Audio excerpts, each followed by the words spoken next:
Assalamualaikum warahmatullahi wabarakatuh. Halo sahabat sejuta kisah.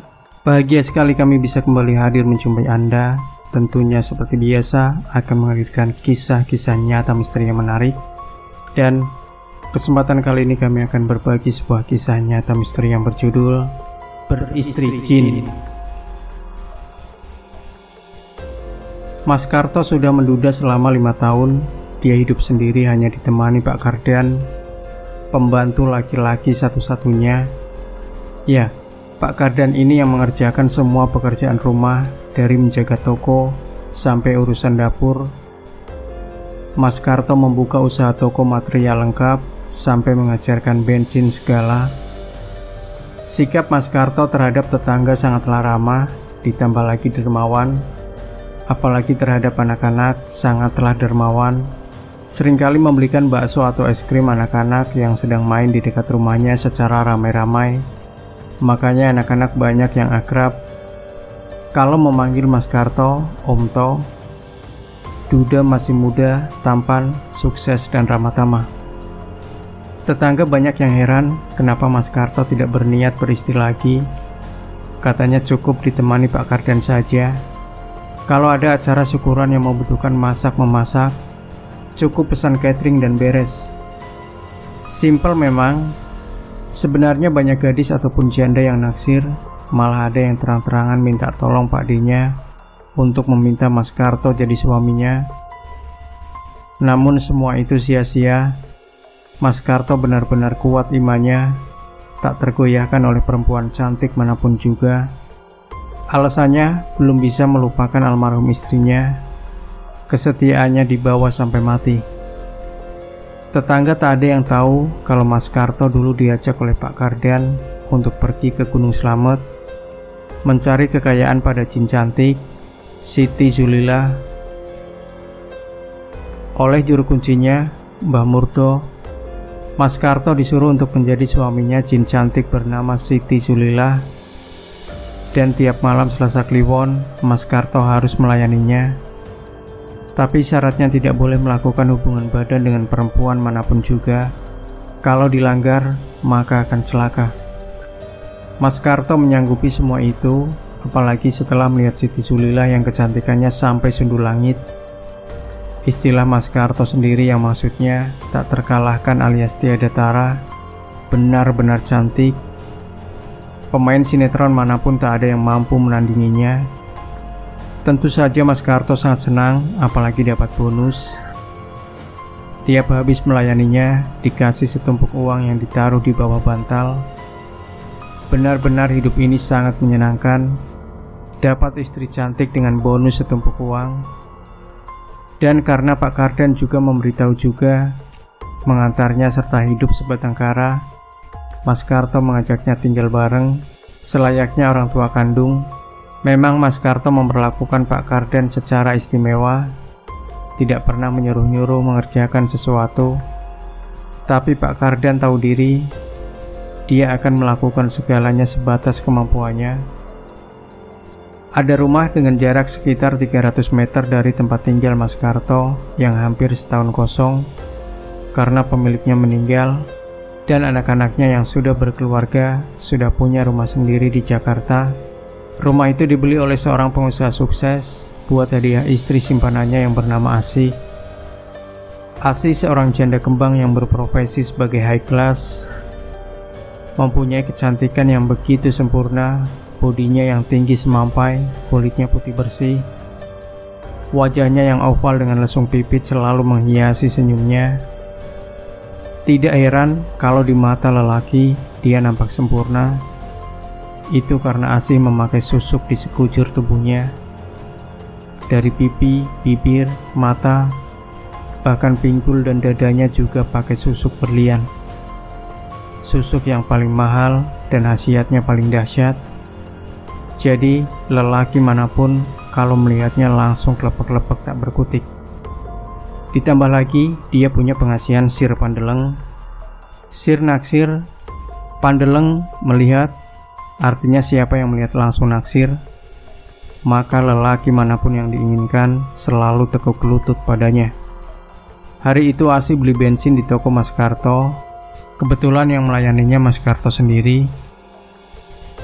Saat membayar bensin, tanpa sengaja tangan mereka bersentuhan. Asih dengan beraninya mengelus-elus bulu di tangan Mas Karto, dan Mas Karto menikmati sentuhan itu. Dia memang ingin jadi istri Mas Karto. Baginya, lebih baik jadi istrinya Mas Karto daripada jadi istri simpanan. Toh Mas Karto duda, kaya lagi.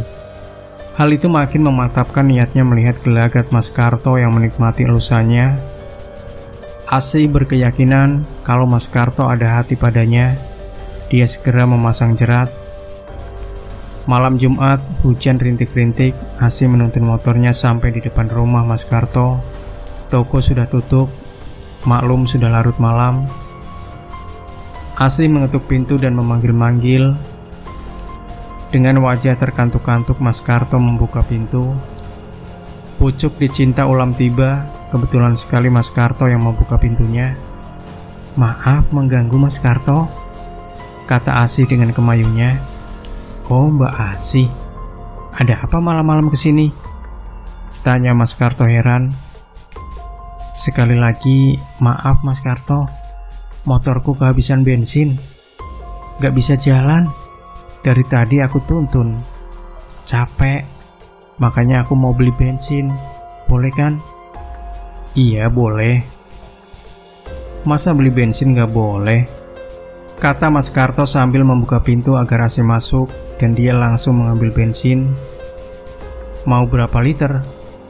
"2 liter deh, biar awet," kata Asih sambil tertawa genit. Mas Karto segera mengisikan bensin. Asih menyentuh tangannya sambil tersenyum. Mas Karto jadi gugup, hatinya dak-dikduk. "Berapa Mas Karto?" tanya Asih manja. 2 liter berarti 20.000, jawab Mas Karto gemetaran. Asih segera membayar. "Kok hujan ya? Bolehkah aku duduk di sini sambil menunggu hujan reda?" Boleh. Silakan masuk aja. Di sini dingin." "Bener, Mas Karto minta aku yang jelek ini untuk masuk?" tanya Asih genit. "Kata siapa Mbak Asih jelek? Mbak Asih kan sangat cantik." Asih tersenyum sambil duduk di teras. "Di sini aja deh, nggak enak." "Nanti apa kata Pak Kardan?" "Pak Kardan nggak di sini kok. Dia sedang ke rumah Pak D-nya yang masih hajatan." "Oh." Tiba-tiba hujan membesar, malah disertai guntur segala. Saat guntur menggelegar, Asih segera menyembunyikan wajahnya di dada Mas Karto. Hati Mas Karto makin dak-dik-duk-der. "Aduh, kok hujannya jadi gede gini sih? Gimana aku bisa pulang?" Asih tampak kebingungan. "Kalau misalnya, ini cuma misalnya loh." Mas Karto ragu-ragu. "Misalnya apa Mas Karto?" "Menginap di sini ya." "Aku mau, daripada basah kuyup," kata Asih. "Kak, kamu mau menginap di sini? Rumahnya jelek, banyak nyamuk." "Rumah ini bagus, malah dapat dikatakan paling bagus di desa ini. Kalau Mas Karto nggak keberatan, aku mau menginap di sini," kata Asih manja. "Oh, silahkan. Mbak Asih masuk dulu. Motornya biar aku saja yang memasukkan." Asih segera memberi kunci kontaknya, dan Mas Karto memasukkan motornya. Mas Karto menyuruh Asih agar tidur di kamar utama, sementara dia tidur di kamarnya sendiri.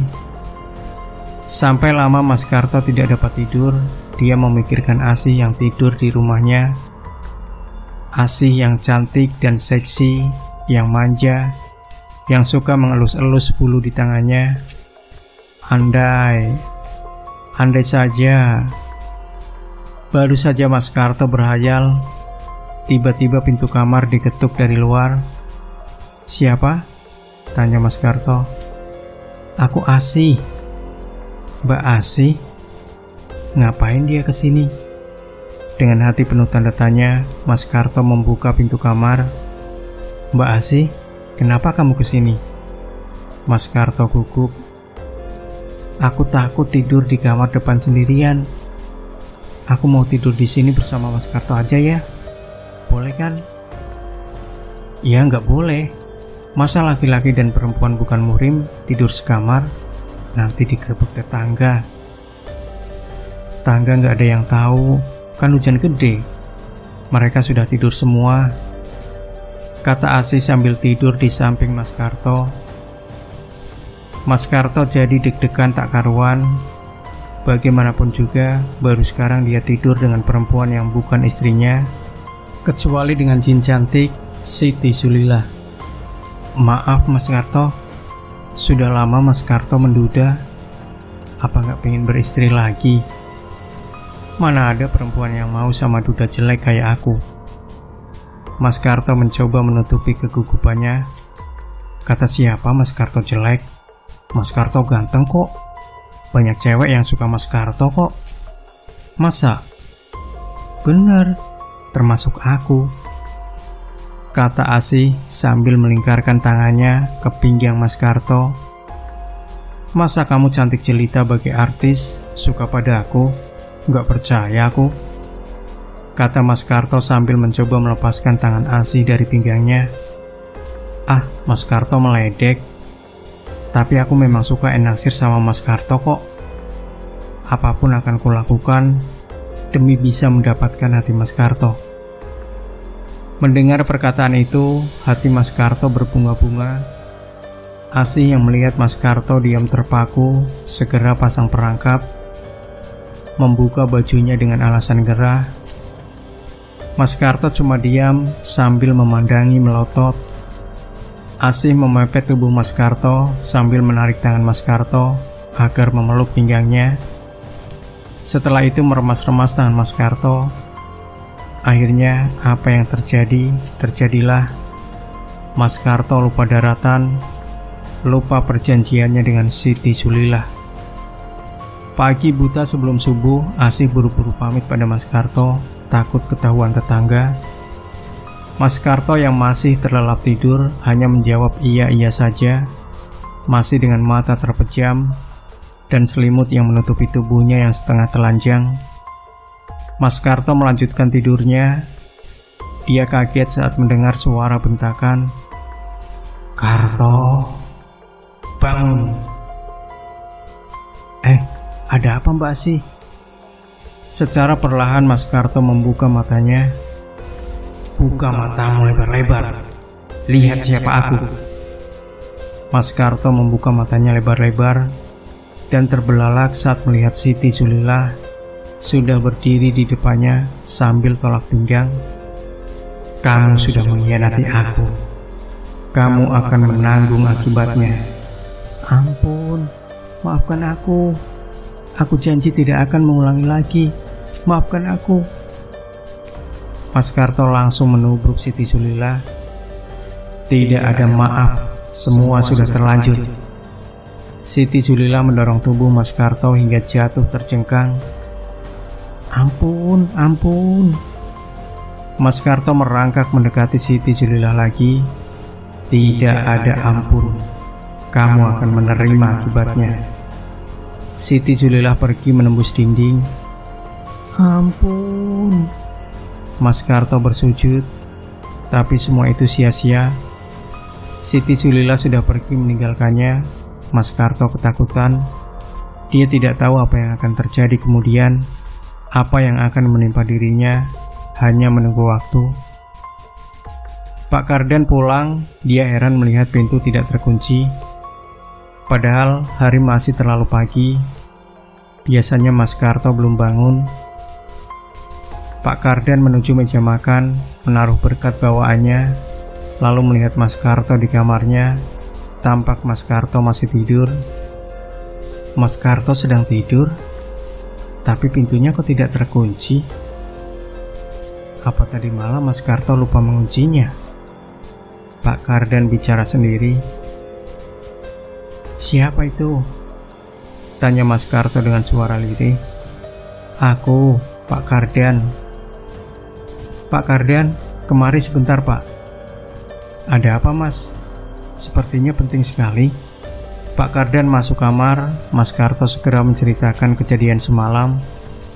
Aduh gawat mas, gawat sekali. Celaka. Pak Kardan tampak gugup. Lalu bagaimana Pak Kardan? Apa aku perlu datang ke Gunung Slamet lagi? Minta tolong pada juru kuncinya agar dimintakan maaf pada Siti Sulilah. Mungkin kalau juru kuncinya yang bicara, dia mau memaafkanku. Mas Karto benar-benar bingung. Pak Kardan geleng-geleng kepala. Sepertinya percuma. Kesalahan sekali sudah langsung menanggung akibatnya. Pak Kardan lemas. Lalu bagaimana Pak? Bagaimana nasibku selanjutnya? Masa kita diam saja? Mas Karto kalang kabut. Ya sudah, kita ke sana saja. Siapa tahu Mas Karto dimaafkan. Pak Kardan sangat berharap. Aku mandi dulu ya Pak. Mas Karto turun dari tempat tidur menuju kamar mandi. Sambil menunggu Mas Karto mandi, Pak Kardan berniat menjarang air untuk membuat kopi. Sudah menjadi kebiasaan dari dulu, tiap pagi selalu minum kopi. Malah dijadikan sarapannya. Kalau tidak minum kopi, mulut terasa pahit. Waktu mau menyalakan kompor gas macet, berkali-kali kompor itu dinyalakan tidak bisa. Mas Karto selesai mandi mendekati Pak Kardan. Kenapa Pak? Kompornya macet mas. Dari tadi aku nyalakan nggak bisa, jawab Pak Kardan. Mungkin gasnya habis, kata Mas Karto. Ya nggak mungkin, Pong baru beli kemarin kok. Coba Pak, biar aku yang menyalakan, kata Mas Karto mendekati kompor. Pak Kardan minggir memberi tempat.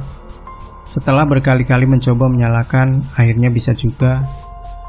Tapi tiba-tiba, wush, api itu sangat besar dan menyambar tubuh Mas Karto. Tolong Pak, tolong. Mas Karto teriak minta tolong. Pak Kardan menyalakan keran, menampung airnya dengan gayung, dan menyiramkan ke tubuh Mas Karto. Aku mau ambil air di kamar mandi saja. Pak Kardan berlari ke kamar mandi, Mas Karto ikut lari ke kamar mandi. Di depan kamar mandi terdapat jerigen berisi bensin. Mas Karto yang lari kepanasan dan sangat terburu-buru, jatuh menubruk jerigen itu. Bensin tumpah dan wush, api membakar sekujur tubuh Mas Karto. Siraman air Pak Kardan yang menggunakan gayung sia-sia belaka. Dalam waktu sekejap, api memenuhi dapur dan kamar mandi. Pak Kardan kalang kabut berlari keluar, teriak minta tolong. Tetangga berdatangan menolong dengan bantuan seadanya, namun api menjalar dengan cepatnya. Kebakaran rumah mewah bertingkat 2 dengan tokonya beserta pemiliknya Mas Karto. Pak Kardan hanya mampu menangis sambil memandangi rumah itu. Hatinya sangat sedih melihat rumah itu habis terbakar beserta majikannya. Majikan yang baik hati dan dermawan, yang memperlakukan dirinya selayaknya orang tuanya sendiri. Pagi harinya, orang sedesa datang melayat. Mereka mengurusi mayat Mas Karto yang badannya hitam terbakar. Sampai pemakaman selesai, Pak Kardan masih duduk di depan rumah sambil menangis terseduh-seduh. Tetangga-tetangga dekat menasihati Pak Kardan agar tabah menerima cobaan ini. Bukannya sadar, tapi tangis Pak Kardan makin menjadi seperti anak kecil minta mainan. Asih yang ikut melayat juga ikut menangis. Menangis bukan menangis kematian Mas Karto, tapi menangis karena pengorbanannya tadi malam sia-sia belaka. Impian untuk menjadi Nyonya Karto yang kaya raya musnah. Terpaksa Pak Kardan menceritakan hal yang sebenarnya pada Pak Lurah. Daripada dilaporkan dijadikan tersangka. Mendengar cerita Pak Kardan tersebut, Pak Lurah mengurungkan niatnya untuk melaporkan Pak Kardan. Mereka menuduh kalau Pak Kardanlah pelakunya. Tapi dari cerita itu, mereka jadi tahu hal yang sebenarnya, bahwa kejadian itu akibat dari perbuatan Mas Karto sendiri. Mas Karto yang mencari kekayaan dari jin Siti Zuliha di Gunung Slamet. Demikian sahabat Sejuta Kisah, tinggalkan komentar Anda, like, share video ini, subscribe channel Sejuta Kisah, dan kembali nantikan kisah nyata misteri terbaru dari kami setiap harinya. Sampai jumpa. Wassalamualaikum warahmatullahi wabarakatuh.